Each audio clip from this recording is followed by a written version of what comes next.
Kaleshwaram project నిర్మాణంలో అవకతవకలపై justice PC Ghosh commission చేపట్టిన విచారణ తుది దశకు చేరుకుంది. రేపటి నుంచి క్లాస్ ఎగ్జామినేషన్ ప్రారంభించనున్నారు జస్టిస్ పీసీ ఘోష్. ఇప్పటికే పలువురు ఫైనాన్స్ ఉద్యోగులకు నోటీసులు పంపారు. బ్యారేజీల నిర్మాణ సంస్థలతో పాటు వి ప్రకాష్ను బహిరంగంగా విచారించనున్నారు. ఇప్పటి వరకు జరిపిన విచారణపై రిపోర్ట్ తయారు చేసిన జస్టిస్ పీసీ ఘోష్ కమిషన్ మాజీ ఈఎన్సీలను మళ్లీ బహిరంగ విచారణకు పిలిచే ఛాన్స్ ఉంది. గతంలో నిర్వహించిన క్రాస్ ఎగ్జామినేషన్ కు హాజరు కాలేకపోయిన వారిని విచారిస్తూనే మరోవైపు రిపోర్ట్ తయారీకి కసరత్తు చేస్తోంది కమిషన్. మార్చి నెలాఖరు వరకు కమిషన్ పూర్తి స్థాయి రిపోర్ట్ తయారు చేసే ఛాన్స్ ఉంది. ఫైనాన్స్ పాలసీ, టెక్నికల్ అంశాలపై ఇప్పటికే విచారణ పూర్తి చేసిన కమిషన్ నిబంధనలు పాటించకుండా నిధులు రిలీజ్ చేసినట్లు తేల్చింది. నిబంధనలు పాటించకుండా కాంట్రాక్టర్లను ప్రభుత్వం మార్చినట్లు గుర్తించిన కమిషన్ అధికారులు సెక్షన్ 70 కింద యాక్షన్ తీసుకునే అవకాశం ఉన్నట్లు తెలుస్తోంది.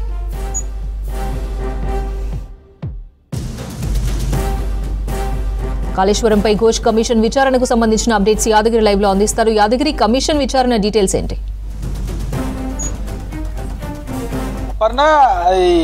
వారం 10 రోజుల గ్యాప్ తర్వాత మళ్ళీ తిరిగి రేపటి నుంచి కాళేశ్వరం పైన కమిషన్ విచారణకు రేపటి నుంచి రెడీ అయింది. రేపటి నుంచి విచారణ చేయబోతుంది. ఇప్పటికే ఇవాళ ఎవరెవరిని ఈ దఫాలో ఎవరెవరిని పిలవాలి ఏంటి అనే దాని మీద ఇవాళ మధ్యాహ్నం వరకు కూడా దీని మీద కసరత్తు చేసినటువంటి కమిషన్. సో రేపటి నుంచి ఎవరెవరు విచారణకు రాబోతున్నారు దాని మీద వాళ్ళందరికీ కూడా ఇప్పటికే నోటీసులు పంపించారు. ఇక రేపటి నుంచి పూర్తి స్థాయిలో మరోసారి ఈ కాళేశ్వరంకి సంబంధించినటువంటి విచారణను ప్రారంభించబోతుంది. అయితే ఇప్పటి వరకు చేసినటువంటి విచారణ ఒక ఎత్తు అయితే ఇక రేపటి నుంచి మళ్ళీ ప్రారంభించే విచారణ మరొక ఎత్తనే చెప్పొచ్చు. ఎందుకంటే ఇప్పటి వరకు ఆ సాధ్యాసాధ్యాలు, తర్వాత అక్కడ నిర్మించినటువంటి బ్యారేజీలకు సంబంధించినటువంటి ఉద్దేశాలు, తర్వాత గతంలో ఎక్స్పర్ట్స్ ఏం చెప్పారు, ఆ నిర్మాణానికి ఎంత ఖర్చు అయ్యింది, తర్వాత ఈ నిర్మాణ సంస్థలు ఏంటి, వాళ్ళు ఏం చెప్తున్నారు, అందులో క్వాలిటీ ఎంతవరకు మెయింటైన్ చేశారు, తర్వాత ఈ నిబంధనలు ఎంతవరకు వాటిని పాటించారు, ఇట్లా ఓవరాల్గా వీటన్నిటిపైన ఈ విచారణ చేసిన కమిషన్ దానికి సంబంధించినటువంటి రిపోర్టు పూర్తి స్థాయిలో ఒక పక్క విచారణ చేస్తూనే మరో పక్క రిపోర్ట్ను కూడా తయారు చేసింది.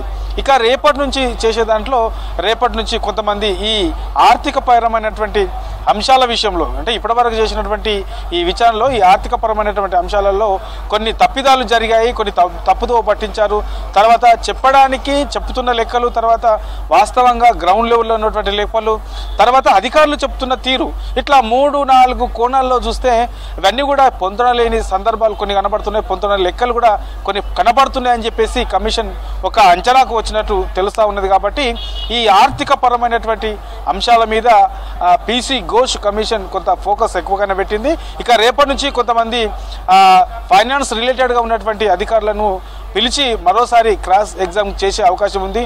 అందులో రామకృష్ణారావు కూడా పిలిచే అవకాశం ఉంది. ఎందుకంటే ఈ ఆర్థికపరమైనటువంటి అంశాలకు సంబంధించి పూర్తి స్థాయిలో ఆయన ఆధ్వర్యంలోనే ఇవి జరిగాయి కాబట్టి ఆయనను కూడా మరోసారి విచారణకు ఆయనతో పాటు మరికొంతమంది ఈ అకౌంట్స్ రిలేటెడ్ అధికారులను విచారణకు పిలిచే అవకాశం ఉంది. ఇక దీంతో పాటు ఈ నిర్మాణం చేపట్టినటువంటి ఏదైతే సంస్థ ఆ సంస్థకు సంబంధించినటువంటి ప్రతినిధులను మరోసారి పిలిచి ఈ ఆర్థికపరమైనటువంటి అంశాల విషయంలో ఎక్కడెక్కడి నుంచి డబ్బులు ఇచ్చాయి, ఎప్పుడు ఇచ్చారు, ఏ విడతల్లో ఎంత డబ్బు ఇచ్చారు, ఏ బ్యారేజ్కి సంబంధించినటువంటి డబ్బులు ఎంత ఇచ్చారు, గవర్నమెంట్ ఇప్పటి వరకు పూర్తి స్థాయిలో ఈ నిర్మాణ సంస్థలకు ఇచ్చిన డబ్బు ఎంత, కొన్ని సందర్భాలలో పూర్తి స్థాయిలో పనులు కాకముందే ఈ ఏదైతే ఈ బిల్లులు ఉంటాయో బిల్లులు రిలీజ్ చేసినట్లు కూడా కమిషన్ దృష్టికి వచ్చినట్టు తెలుస్తుంది. కాబట్టి ఈ విషయంలో ఎందుకు ముందే రిలీజ్ చేయాల్సి వచ్చింది, పనులు పూర్తి కాకముందే ఈ కాంట్రాక్టర్లకు బిల్లులు ఎందుకు ముందు రిలీజ్ చేయాల్సింది, ఇట్లాంటి అంశాల మీదనే క్రాస్ ఎగ్జామ్ ఉండే అవకాశం ఉంటుంది. ఇక మరికొన్ని విషయాలలో కూడా కాంట్రాక్టులకు సంబంధించి ప్రభుత్వ అనుమతి లేకుండానే ఇష్టానుసారంగా గతంలో ఏదైతే పెద్దలు ఉంటారో ఆ పెద్దలకు సంబంధించిన వాళ్ళు కొంతమంది కావాలని కాంట్రాక్టర్లను కూడా మార్చారని చెప్పేసి కమిషన్ దృష్టికి వచ్చింది. కాబట్టి మరి ఈ విషయంలో కూడా ఎందుకు ఇలా చేయాల్సి వచ్చింది, కాంట్రాక్టర్లను ఎందుకు మార్చాల్సి వచ్చింది అనే అంశాల మీద పూర్తి స్థాయిలో ఈ రేపటి నుంచి జరిగే ఈ విచారణలో క్రాస్ ఎగ్జామింగ్ చేసే అవకాశం ఉంటుంది. సో ఇప్పటి వరకు ప్రభుత్వం ఈ కాళేశ్వరం కమిషన్కి ఇచ్చినటువంటి గడువు ఫిబ్రవరి వరకు ఉన్నది. సో ఈ ఫిబ్రవరి వరకు కూడా అధికారులను మరోపక్క ఈ ఏదైతే ఈ బ్యారేజీలను నిర్మాణం చేసినటువంటి ఆ సంస్థకు సంబంధించినటువంటి ప్రతినిధులతో పాటు ఇక గత ప్రభుత్వ హయాంలో ఉన్నటువంటి కొంతమంది పెద్దలను కూడా ఈ విచారణకు పిలిచే అవకాశం ఉంటుంది. ఫిబ్రవరి ఎండింగ్ వరకు పూర్తి స్థాయిలో ఒక పక్క అధికారులను మరోపక్క గత ప్రభుత్వ హయాంలో ఉన్నటువంటి కొంతమంది పాలకులను సో వీళ్ళను పిలిచి విచారణ చేసిన తర్వాత దీని మీద ఒక పూర్తి స్థాయిలో ఒక క్లారిటీ వచ్చే అవకాశం ఉంటుంది కాబట్టి ఇక మరోపక్క కొన్ని సంస్థలు కూడా దీని మీద రిపోర్ట్ ఇచ్చాయి. NDACA రిపోర్ట్ ఇచ్చింది, తర్వాత విజిలెన్స్ అధికారులు రిపోర్ట్ ఇచ్చారు, తర్వాత కొంతమంది ఇంజనీర్స్ కూడా కొంతమంది సీనియర్ ఇంజనీర్స్ దీని మీద రిపోర్ట్ ఇచ్చారు, మరికొంతమంది ఎక్స్పర్ట్స్ కూడా కమిషన్కు స్వయంగా వచ్చి రిపోర్ట్ ఇచ్చారు.